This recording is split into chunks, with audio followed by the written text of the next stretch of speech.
Halo semuanya. Assalamualaikum warahmatullahi wabarakatuh. Nama saya Afifah Salsabila, kelas 2C PGMI. Di sini saya akan menjelaskan tentang konsep dasar perkembangan peserta didik.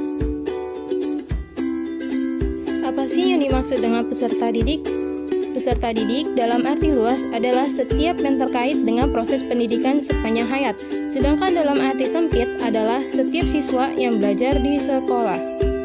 Tahap-tahap perkembangan peserta didik secara biologis. 1. Masa prenatal. Periode prenatal atau masa sebelum lahir adalah periode awal perkembangan manusia yang dimulai sejak konsepsi, yakni ketika ovum wanita dibuahi oleh sperma laki-laki sampai dengan waktu kelahiran seorang individu. Masa ini pada umumnya berlangsung selama 9 bulan sebelum lahir. Dilihat dari segi waktunya, periode prenatal ini merupakan periode inilah dipandang terjadi perkembangan yang sangat cepat dalam diri individu. 2. Masa bayi, infansi atau orok. Selama 2 minggu sejak lahir. A. Fase pratunatal, yaitu 30 menit setelah kelahiran bayi masih merasa bersatu dan tergantung seutuhnya kepada ibunya. B. Fase neonatal, yaitu setelah plasenta atau ari-ari dipotong, bayi mulai bisa berdiri sendiri sebagai individu. Babyhood atau bayi, 2 tahun setelah masa cabang bayi. Masa ini pembentuk dasar kepribadian, mengalami pertumbuhan secara cepat, sekaligus ketergantungan dengan ibu berkurang atau individualis. 3. Masa anak-anak awal, berlangsung dari umur 2 tahun sampai 6 tahun. Pada umumnya, semakin baik dalam penggunaan kata-kata, serta bermain dengan teman sebayanya. Dan di akhir, pada masa ini, anak sudah bisa diatur dan siap untuk masuk ke sekolah. 4. Masa anak-anak akhir, berlangsung 6 tahun sampai organ seksualnya masak.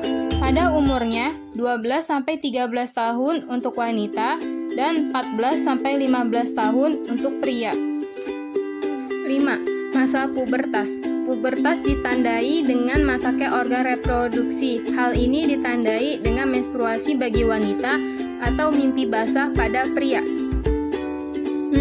Masa remaja. Masa remaja adalah masa transisi yang sangat sulit dari masa sebelumnya atau secara umum klimaks. Hal ini dapat diuji dalam mempunyai pola perilaku yang mantap. 7. Masa dewasa awal. Masa dewasa awal ini adalah masa pemantapan diri terhadap pola hidup baru atau keluarga, berkisar antara 18-40 tahun. 8. Masa dewasa madya. Masa dewasa madya berkisar antara 40-60 tahun.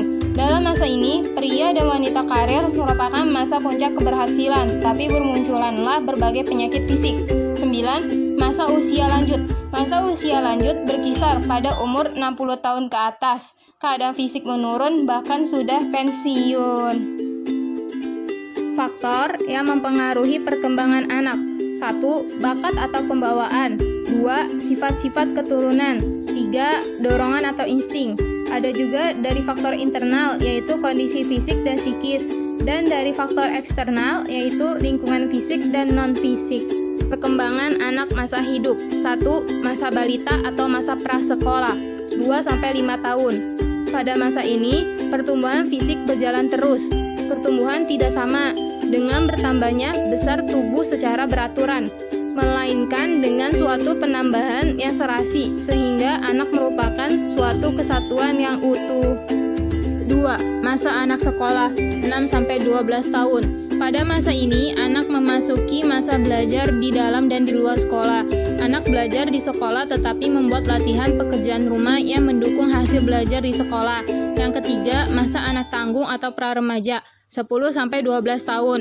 Masa pra-remaja ditandai dengan meningkatnya cara berpikir kritis. Anak tanggung selalu menanyakan sebab-sebab, akibat-akibat dengan cara menyanggah pendapat orang dewasa.